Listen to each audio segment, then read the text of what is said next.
Hi, Aaron and Nick. I'm with Jim, and we have gone over the list of issues that you had concerns about furnace and AC. This is Jim. They're working fine. Okay, sprinkler system. I don't actually test those, but I know it's working because the lawn was just watered before I got here. Okay. Water pressure in shower. The water volume is good throughout the house. I ran everything at the same time.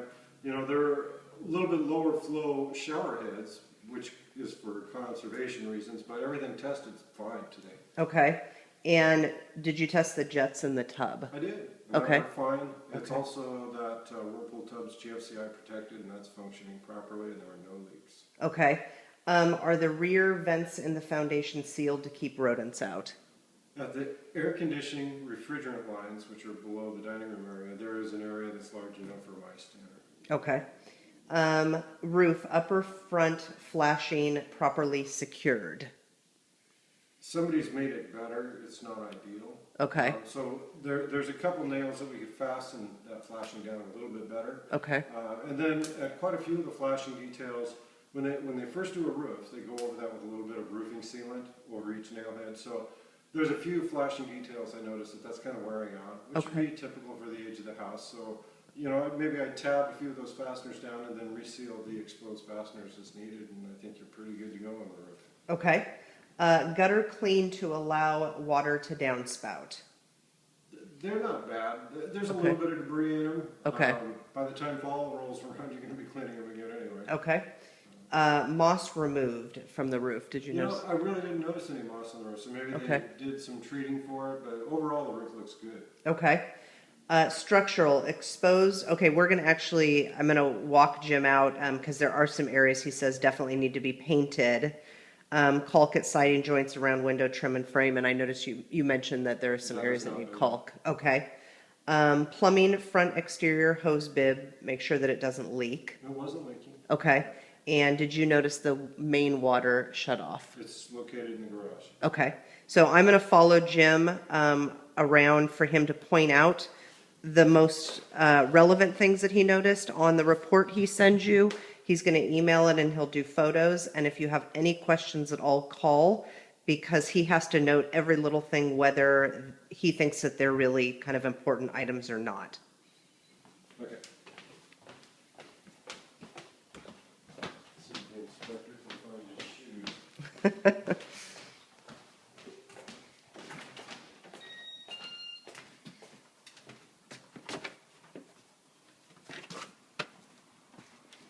Okay, a few nitpicky things. The way we install our exterior wall claddings across America has been changing almost yearly. Today, or this year, the requirements become extremely rigid. And like I said, every year there's been changes, but I did point out a few things like overall light blocks, there's no flashing detail. On our horizontal flashing detail, there's supposed to be a 1/4 inch clearance from. Now, this may not have been so in 2005, but it is now. But there should be a little gap here. There's no flashing detail above the manufactured stone. There's no flexible sealant joint where it meets dissimilar materials. It really shouldn't be on the concrete. There should be weep openings down. So what does all that mean? It's less than perfect. If you keep it caulked and sealed, generally you shouldn't have a problem with it. The last home inspector didn't say anything about it. So it depends. It's always opinion. But if you maintain the house, I think you're going to be fine taking care of it, keeping everything sealed well. There are, however, some weaknesses in here that need to be sealed. If we go over and look at things like our front porch posts, this needs to be caulked and sealed. Yeah. I don't know what the material is behind here, but it's very unlikely that it's pressure treated. If we look up at this upper window here, if that doesn't get caulked and painted this year, it will be rotted. Okay. It's that deteriorated. I suspect there might even be some behind where I can't see, but the caulking joints have failed. Under the right light conditions, you can see how faded that trim is. The barge rafters, which are at the front peak of the roof, the sun's nodding. We can't see it right now. Those need to be painted, and some of this trim details could actually use some paint too. The battens on the side of the house. So something else that we've changed since this house was built, nowadays we put a flashing detail behind all the butt joints of the siding. You don't have the benefit of that here. Some guys say they can retrofit it, but we either need to do that or we need to caulk all these joints that are exposed. Okay. So that would be an important thing to do, especially on the weather sides of the house. There's a few areas, like around this door here, some of the rest of the windows that could use some caulking improvements because the caulking joints failed here. Down here, this is a little unusual at the side of the door.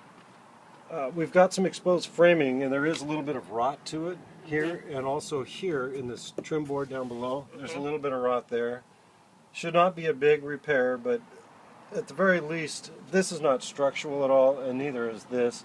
We could just fill this for now, and if it rots later, great, and just make sure it's all sealed up, or you could choose to fix it now. It's Okay. not an important detail, but I wouldn't want it to get any worse. Okay. Let's see. Sprinklers just in the front yard, correct? Not in the I backyard. didn't see them in the backyard. Yeah, No, that's it okay. looks like they've got manual irrigation. Yeah, so they've put some kind of drip line down by the arborvitae that they just planted. So right where the refrigerant lines go into the foundation vent here, there's an opening large enough for mice to get through.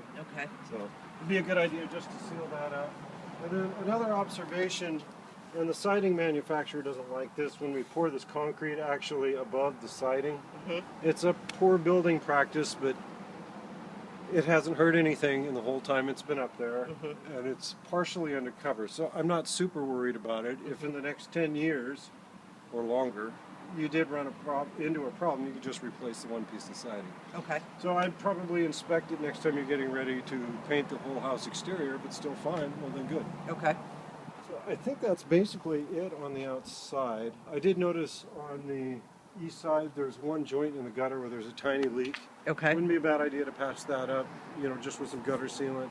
But I didn't see anything pressing other than trimming that tree off the front roof. Okay. Anything on the inside that you want to note? Any leaks under plumbing? Missing smoke detectors, carbon monoxide We are detectors? missing carbon monoxide Okay. detectors. Everything else really tested pretty well. There's a few exterior doors you could use some adjustment where they're rubbing into the jambs. Okay. I noticed that at these two rear doors and at the side garage door. Okay. How about like caulking around sinks and showers and It's all of actually that? pretty tight. Okay. It's overall the interior I'd say is in above average condition. Okay. So yeah, it's doing really well. Other things I noticed, maybe the speakers that somebody mounted in the garage interrupt the firewall. Okay. I'm sure somebody didn't think about that when they were doing it. But Right. just some small nitpicky Okay. things, but overall it's a very nice house. Okay. Great. Thank you.